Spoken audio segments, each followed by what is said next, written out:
Today, you'll discover the story of Marcus Sterling, a man whose reputation preceded him in the worst possible way, and a deaf orphan girl whose silence spoke louder than any words ever could. Prepare yourself for an emotional journey that will challenge everything you thought you knew about greed, redemption, and the true meaning of family. Before we begin this incredible story, don't forget to like the video, subscribe to the channel, and let us know in the comments where you're listening to this story from. The autumn rain pelted against the grimy windows of the Riverside County Courthouse, creating rivulets that distorted the view of the parking lot below. Inside the cramped auction room, the air hung thick with desperation and the musty smell of old wood. Marcus Sterling adjusted his Italian silk tie, his manicured fingers drumming impatiently against the mahogany cane he didn't need but carried for effect. At 42, he had perfected the art of appearing wealthy even when his bank account told a different story. The auctioneer, a portly man named Harold Finch, cleared his throat as he shuffled through a stack of papers.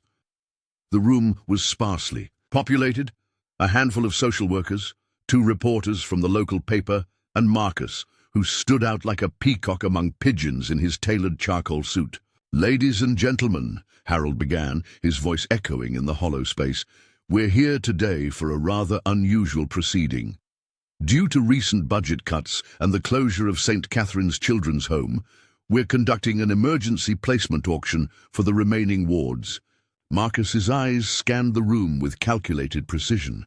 He'd heard about these auctions through his network of contacts, desperate times calling for desperate measures, children who couldn't be placed through traditional foster care systems. They were sometimes auctioned to approved guardians who would receive state subsidies for their care. It was all perfectly legal, wrapped in bureaucratic language to make it palatable, but everyone knew what it really was. A side door opened, and a line of children filed in, accompanied by a stern-faced social worker. They ranged in age, from 6 to 16, each clutching a small bag containing their worldly possessions. Marcus's gaze swept over them dismissively until it landed on the last child in line. She couldn't have been more than 8 years old, with tangled auburn hair that hadn't seen a proper brush in weeks. Her clothes, a faded pink dress too, sizes too small and scuffed Mary Jane's, marked her as one of the forgotten ones. But it was her eyes that caught Marcus's attention. Deep green, like sea glass, they held a peculiar mixture of intelligence and resignation that seemed far too mature for her age. "This is Lily," the social worker announced, gently pushing the girl forward. "Earns 8 years old. Born deaf, no known relatives. She's been at St. Catherine's since infancy." The room fell silent. The other potential guardians shifted uncomfortably, their eyes sliding away from the small figure.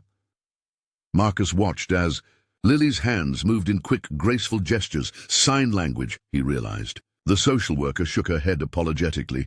"She's asking if anyone wants to take her home," she translated, her voice thick with barely concealed emotion. "I've told her someone will, but—" Harold cleared his throat again, clearly uncomfortable. "The state subsidy for Lily's care is minimal due to her special needs. We'll start the bidding at $50 for the processing fee." Silence. Marcus felt something twist in his chest. Not compassion. Never that. He'd trained himself to be immune to such weaknesses. No, this was opportunity knocking, a deaf orphan girl that nobody wanted. The publicity alone would be worth its weight in gold. He could already see the headlines. "Philanthropist saves deaf orphan from system."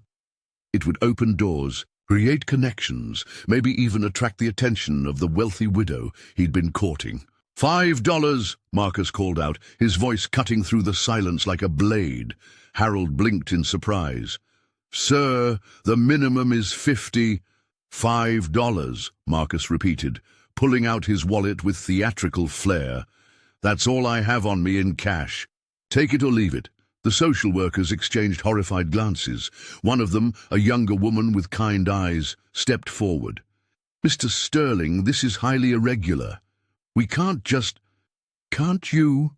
Marcus interrupted smoothly. "The child needs a home. I'm offering one. Unless you'd prefer she spend another night in whatever temporary facility you've crammed these children into." Harold looked helplessly at the lead social worker, who nodded grimly after a long pause. $5, Harold announced weakly. Going once, twice, sold. As Marcus approached to complete the paperwork, Lily watched him with those unsettling green eyes. She signed something quickly, and the young social worker translated, in a whisper, "She's asking if you're her new daddy." But Marcus forced what he hoped was a paternal smile. "Tell her yes," he said, already calculating how long he'd need to keep up the charade before he could ship her off to some boarding school and milk the story for all it was worth. But, as he signed his name on the custody papers, Marcus Sterling had no idea that he'd just made the most important $5 investment of his life. He couldn't know that the silent little girl with the sea-glass eyes carried a secret that would change everything, a secret connected to the fortune of railroad tycoon Theodore Morrison, whose lawyers had been searching for his missing granddaughter for 3 years. And he certainly couldn't know that in trying to use Lily for his own gain, he would discover something he'd thought had died long ago in the pursuit of wealth and status: his own humanity. The drive to Marcus's rented townhouse on Beacon Hill took place in absolute silence, a silence that felt different somehow with Lily in the back seat. Marcus glanced at her through the rearview mirror, watching as she pressed her small face against the window, her breath fogging the glass as she took in the city lights. The rain had stopped, leaving the streets gleaming like black mirrors under the street lamps. His phone buzzed incessantly. Word traveled fast in his social circles, and already the messages were pouring in. "Heard about your charitable act." "So inspiring, Marcus. We simply must have you speak at the charity gala next month." He smiled grimly. The investment was already paying dividends. The townhouse was modest by Beacon Hill standards. Marcus rented it precisely because the address impressed, even if the interior didn't quite match the neighborhood's grandeur. He'd furnished it with carefully selected pieces from estate sales, creating an illusion of old money that had served him well in his pursuits. Lily stood in the foyer, her small bag clutched to her chest, those green eyes taking in everything with an intensity that made Marcus uncomfortable. He realized with a start that he had no idea what to do with a child, let alone a deaf one. "Your room is upstairs," he said, then caught himself, remembering she couldn't hear him. He pointed up the stairs, then gestured for her to follow. She did, her footsteps barely making a sound on the hardwood floors.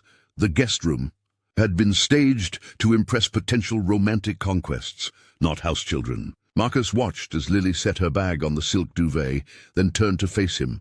Her hands moved in a series of gestures, and Marcus felt the first flicker of panic. He had no idea what she was saying. She must have seen the confusion on his face because she stopped signing and instead pulled out a small notepad from her bag, worn and obviously well used. She wrote quickly and showed it to him. "Thank you for choosing me. Nobody ever chooses me." Something twisted in Marcus's chest again. He pushed the feeling aside and forced another smile. "You're welcome," he said, speaking slowly, as if that would somehow help. "Get some sleep. Tomorrow we'll figure things out." But sleep didn't come easily for Marcus that night. He lay in his king-sized bed, staring at the ceiling, wondering what he'd gotten himself into. $5. He'd bought a human being for $5. The thought should have troubled him more than it did. The next morning, Marcus woke to find Lily already up, sitting at his kitchen table with a bowl of cereal she'd somehow managed to find and prepare herself. She'd changed into another, worn dress from her bag, this one yellow with faded daisies. When she saw him, she smiled, a real smile that transformed her thin face. "We need to go shopping," Marcus announced, more to himself than to her. If he was going to parade her around as his charitable project, she needed to look the part. He grabbed his phone and started making calls, arranging for a sign-language interpreter to meet them at Nordstrom. The interpreter, a young woman named Sarah, arrived within an hour. For the first time, Marcus could actually communicate with Lily, and what he learned surprised him. The girl was bright, frighteningly so. She asked questions about everything, her hands flying as she signed her curiosity about the world around her. "She wants to know why you chose her," Sarah translated as they walked through the children's department. "She says most people are scared of the silence." Marcus paused, watching Lily run her hands over a rack of dresses with wonder. "Tell her," he started, then stopped. The lie he'd prepared died on his lips. And tell her I'm not afraid of silence." As they shopped, Marcus found himself oddly invested in Lily's reactions. She was hesitant to pick anything, constantly checking price tags with worried eyes. When he told her, through Sarah, that she could have whatever she wanted, she looked at him with such disbelief that it actually hurt. "She's asking if you're rich," Sarah translated with a small smile. Marcus laughed, a real laugh, not his practiced society chuckle. "Tell her I'm rich enough." It wasn't true, of course. The shopping spree was going on credit cards that were dangerously close to their limits. But watching Lily twirl in a new blue dress, her face glowing with joy, Marcus found he didn't care. Over the next few days, a routine developed. Marcus hired Sarah to come by daily to help them communicate and to start teaching him basic sign language. He enrolled Lily in a special school for deaf children, bought her books and toys, and tried to ignore the growing pile of bills on his desk. The publicity came as expected. The story of the philanthropist who saved a deaf orphan for $5 went viral. Interview requests poured in, and Marcus fielded them carefully, always ensuring Lily was photographed in her new clothes, looking happy and well cared for. He told himself he was just playing a role, that this was all part of the plan. But something was changing. Lily had a way of looking at him, really looking, as if she could see past all his carefully constructed facades.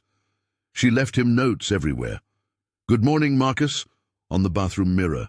"Have a good day," and in his briefcase, "Thank you for being my family," on his pillow, family. The word terrified him more than any creditor ever could.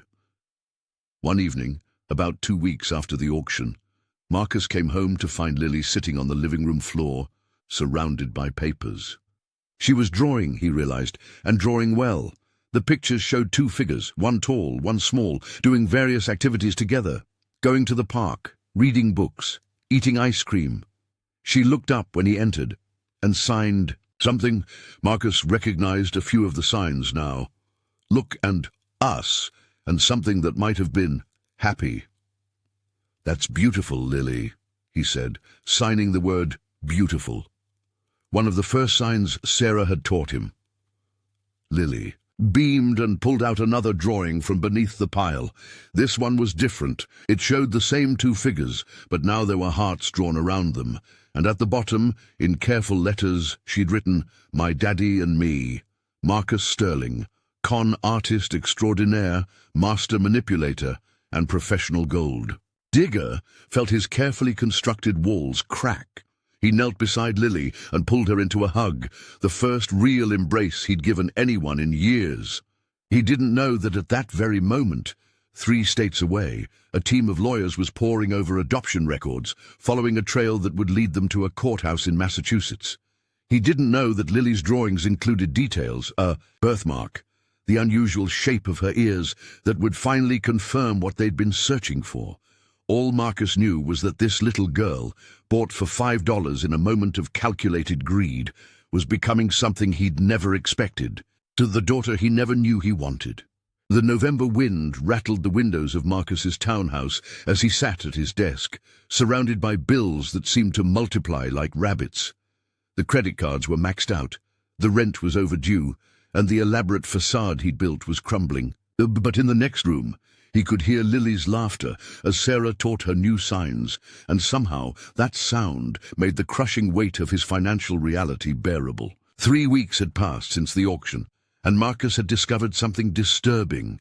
He actually cared about Lily. It wasn't supposed to happen this way.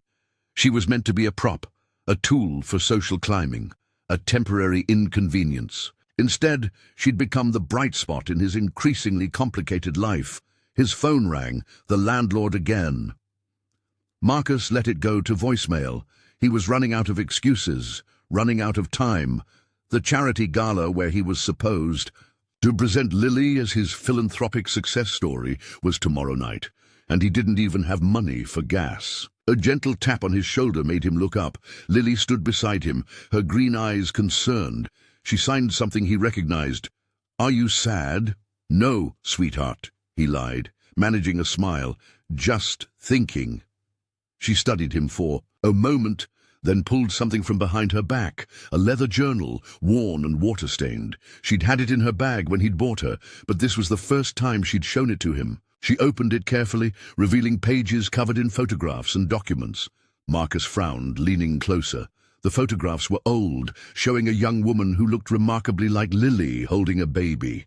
There were hospital bracelets, and a birth certificate that was partially illegible, and what appeared to be legal documents. "Sarah," Marcus called, his voice urgent. "Can you come here, please?" Sarah appeared in the doorway, took one look at the journal, and her eyes widened. She signed rapidly to Lily, who responded with equal speed. "She says this was her mother's," Sarah translated, her voice shaking slightly. "She's kept it hidden because the people at the orphanage tried to take it away. She says her mother told her to never lose it, that it was important." Marcus carefully examined the documents. The birth certificate was damaged, but he could make out a name, Lily Grace M. The rest was obscured by water damage. But it was another document that made his heart stop.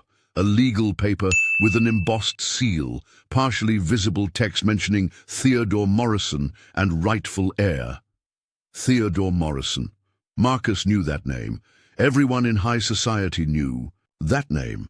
The railroad tycoon who died 3 years ago, leaving behind a fortune worth hundreds of millions and a missing granddaughter whose mother had disappeared years before. "Lily," Marcus said slowly, his hands shaking as he signed. "What was your mother's name?" Lily fingerspelled carefully. "Elizabeth. Elizabeth Morrison, Theodore Morrison's estranged daughter who'd run away after a family fight, had a child, and then died in a car accident. The child had supposedly died too, but the body was never found. The Morrison estate lawyers had been searching for any trace of her for years." Marcus stared at Lily, really looked at the auburn hair, the distinctive green eyes, the shape of her nose. How had he not seen it? She looked exactly like the portraits of Elizabeth Morrison that had been in all the papers during the estate battle. "Sarah," Marcus said quietly, "do I need you to take Lily to get some ice cream? Use this." He handed her his last $20 bill. "Take your time." After they left, Marcus sat in his empty house, staring at the journal. He had in his hands the proof that could change everything. Lily wasn't just any orphan. She was the Morrison heir. The $5 he'd spent at that auction had bought him access to one of the largest fortunes in America. The old Marcus would have seen dollar signs, would have immediately called the Morrison estate lawyers, positioned himself as the heroic guardian who'd saved their lost heir. He could negotiate a finder's fee, ongoing guardian compensation, maybe even manipulate his way into managing her trust fund. But as he sat there, all he could think about was Lily's face when she'd shown him her drawings, the way she curled up against him when they watched movies, not hearing the dialogue but feeling safe in his presence. The notes she left him every morning, the way she'd started calling him Daddy in her silent way. Marcus picked up his phone, then put it down, picked it up again. The number for Morrison Industries was easy to find. One call, and all his financial problems would be over. One call, and Lily would be swept away into a world of lawyers and guardians and trust funds. One call, and he'd lose the only real family he'd ever had. A key turned in the lock. Marcus quickly closed the journal and composed himself as Lily burst through the door, her face covered in chocolate ice cream, signing excitedly about the flavors she'd tried. She ran to him, throwing her arms around his neck, and he held her tight, breathing in the scent of her strawberry shampoo. That night, after Lily had gone to bed, Marcus made a decision. He pulled out his laptop and began researching. Not the Morrison estate lawyers, but something else entirely. How to legally adopt a deaf child. How to be the father Lily deserved.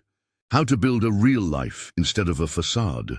He also sent an email to an old college friend who'd started a tech company, swallowing his pride to ask for a job. Any job. It was time to stop being Marcus Sterling the gold digger and start being Marcus Sterling the father.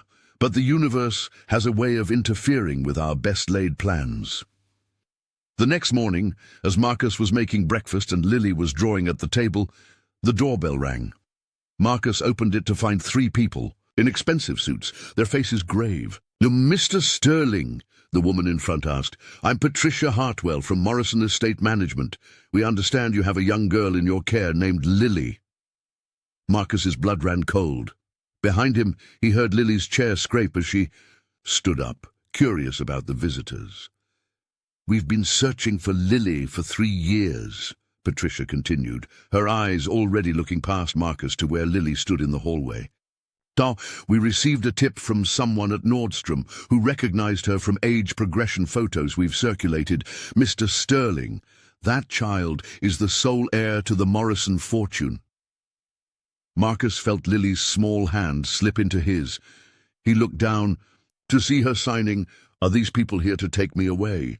And in that moment, Marcus Sterling realized that all the money in the world couldn't buy what he'd found for $5, unconditional love. The question was, would he be allowed to keep it? "I think you'd better come in," Marcus said quietly, squeezing Lily's hand. "But I need you to understand something first. Lily isn't just some heir to be collected. She's my daughter." Patricia's eyebrows rose. "Your daughter, Mr. Sterling. You've had her for less than a month." "Sometimes," Marcus said, lifting Lily into his arms, feeling her arms wrap around his neck. "That's all it takes."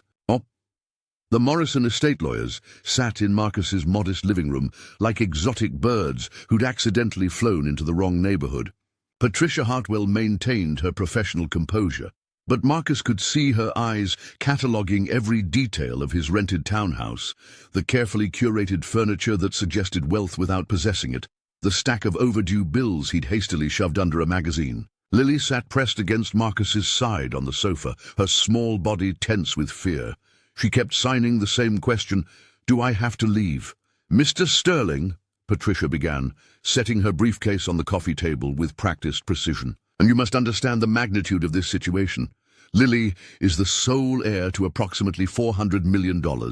There are trust provisions, educational requirements, and a board of trustees who've been waiting 3 years to fulfill their fiduciary duties. She's also an 8-year-old girl who's been bounced around the system her entire life." Marcus shot back, his arm tightening protectively around Lily.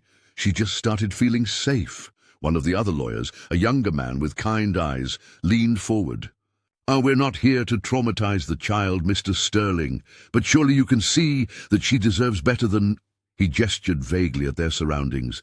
"Better than a father who loves her." Marcus's voice was dangerously quiet. Patricia pulled out a folder thick with documents. "Let's discuss facts. You purchased this child for $5 at what amounts to a human auction. You've known her for 3 weeks. You have no legal adoption proceedings in progress, no formal guardianship beyond a questionable bill of sale. Furthermore, our investigation shows you're in significant financial distress." She laid out photographs on the table, Marcus at various society events, always attached to wealthy women. "And we know exactly who you are, Mr. Sterling. A gold digger, a con artist who preys on lonely, wealthy women. Are we really supposed to believe you've suddenly developed paternal feelings for a child who happens to be worth hundreds of millions?" Marcus felt Lily stiffen beside him. She was watching Patricia's face intently, reading lips, understanding more than anyone realized. Her hands moved. "Is that true? Did you only want me for money?" The question hit Marcus like a physical blow. He turned to face her fully, his own hands clumsy as he signed back. "No, never. I didn't know about the money when I chose you. I chose you because—" He paused, searching for the right signs, "because you were brave and alone, like me." Sarah, who'd been translating for the lawyers, had tears in her eyes as she conveyed this exchange. "Touching," Patricia said dryly. "But emotions don't change facts. We have a court order." She produced another document. "Lily needs to come with us today. We've arranged for her to stay at the Morrison estate in Connecticut while we sort out the legal matters." "No!" Lily's voice, rarely used and rough from disuse, cracked through the room like a whip. Everyone froze. She signed frantically. "I won't go. Marcus is my daddy. He learned signs for me. He reads to me every night. He's the only one who ever wanted me." Marcus pulled her close, feeling her tears soak through his shirt. Over her head, he met Patricia's gaze. "Please, there has to be another way." The younger lawyer cleared his throat. "Actually, Patricia, there might be. The Morrison will does specify that Lily's guardian should be someone who demonstrates genuine care for her well-being. If Mr. Sterling were to undergo a formal evaluation, submit to financial oversight, and agree to certain conditions—" "You can't be serious, James," Patricia snapped. "I am?" James pulled out his own set of documents. Theodore Morrison's final codicil, added just months before his death. He wrote, and I quote, "Should my granddaughter be found, I pray she will have in her life someone who loves her not for her inheritance, but for herself. Money cannot buy such devotion, though I spent my life believing otherwise." The room fell silent. Marcus felt Lily's breathing slow as she relaxed against him. "I'll do it," Marcus said quietly. "Whatever evaluation you need. Financial, oversight and background checks, supervised visits, whatever it takes.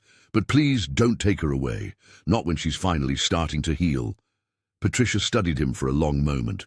"You'd submit to having every aspect of your life scrutinized, your finances controlled, your past investigated?"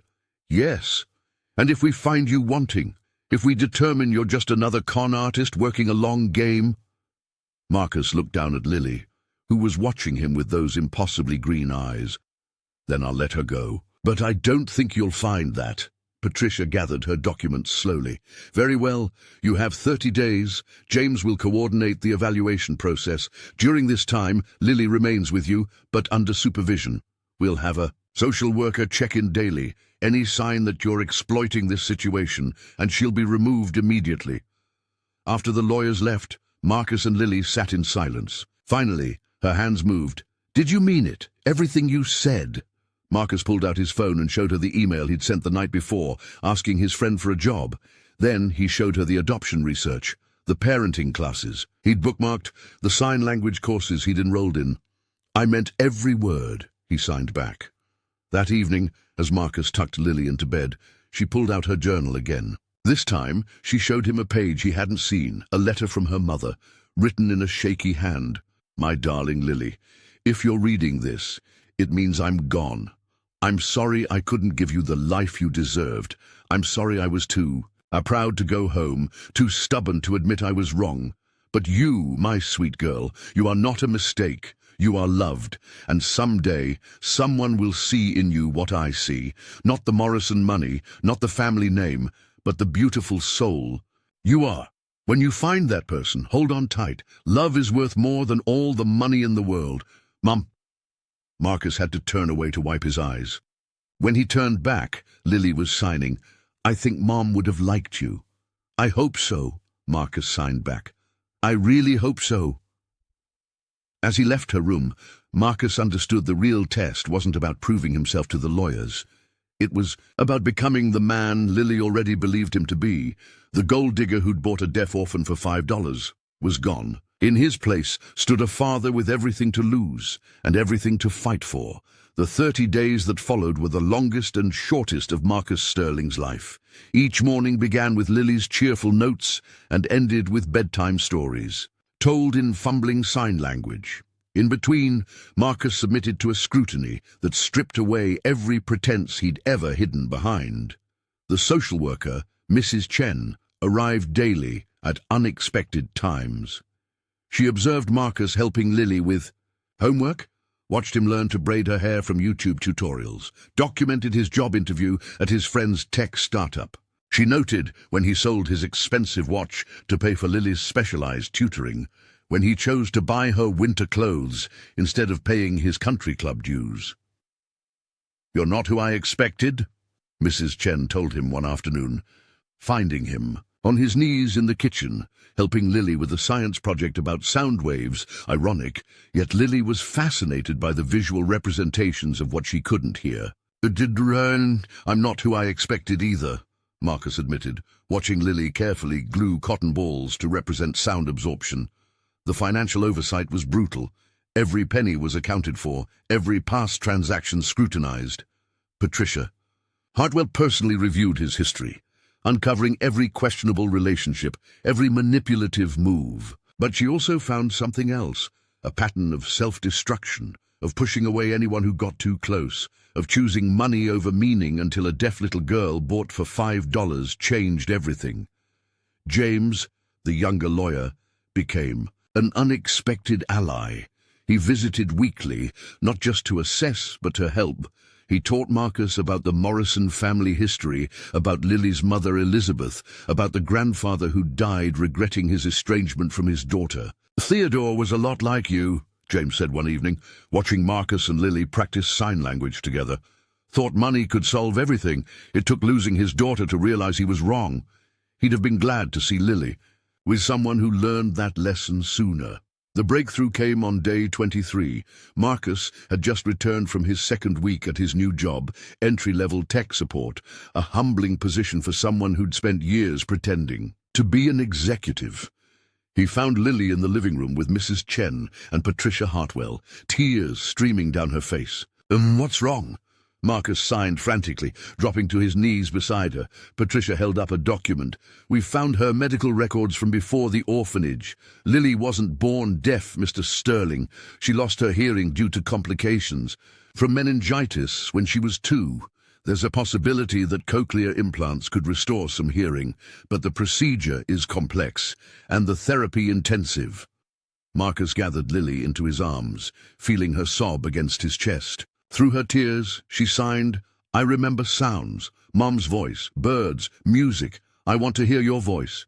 "We'll figure it out," Marcus signed back, his own eyes wet. "Whatever you need." Patricia watched this exchange with an unreadable expression. The procedure would be covered by her trust, of course, but the rehabilitation requires a dedicated parent, someone who'll be there every day, through the frustration and the fear and the slow progress. "I'll be there," Marcus said firmly, "even if it means giving up any chance of returning to your old life, your society connections, your schemes." Marcus looked at Lily, who was watching him with those green eyes that had seen too much for her 8 years. "That life ended the day I spent $5 at a courthouse auction. This is my life now." On day 30, the evaluation team gathered in Marcus's living room for the final decision. Lily sat beside him, her small hand in his, as Patricia stood to deliver the verdict. "Mr. Sterling," she began, her voice formal, "over the past month, we've examined every aspect of your life and character. We've seen your past, the manipulations, the gold-digging, the carefully constructed facades. But we've also seen something else." She paused, and Marcus felt Lily's hand tighten in his. "We've seen a man who sold everything of value to provide for a child, who took a minimum-wage job to prove he could support her honestly, who spent every evening learning a new language to communicate with her, who chose her needs over his. Comfort at every turn." Patricia's professional mask slipped slightly, revealing something almost like a smile. Theodore Morrison wrote in his will that his granddaughter's guardian should be someone who loved her for herself, not her fortune. "Mr. Sterling, you didn't know about Lily's inheritance when you paid $5 for her at that auction. What you've proven over these 30 days is that you still wouldn't care if she had nothing. The board has voted unanimously. We're recommending to the court that you be granted full legal guardianship of Lily Morrison, with the provision that you continue to work with our financial advisors to ensure her inheritance is properly managed for her future." The room erupted. Lily launched herself at Marcus, her arms around his neck, her silent laughter vibrating through his chest. Mrs. Chen was crying. Even Patricia's eyes looked suspiciously moist. "There's one more thing," James said, pulling out an envelope. This was to be given to whoever became Lily's guardian. "It's from Theodore Morrison."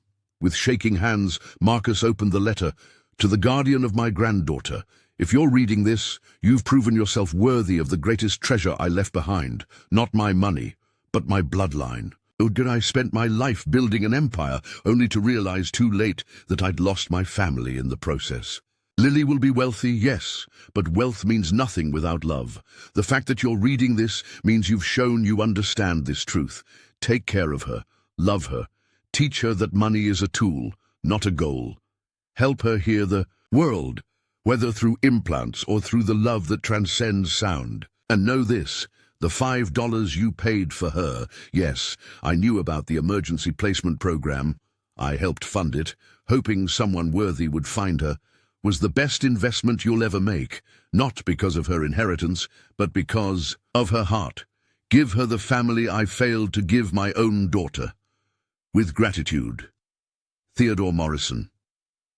6 months later, Marcus stood in a hospital room, watching as doctors activated Lily's cochlear implants for the first time. The journey had been long, surgery, healing, countless therapy sessions, but now, as the audiologist made the final adjustments, Lily's eyes went wide.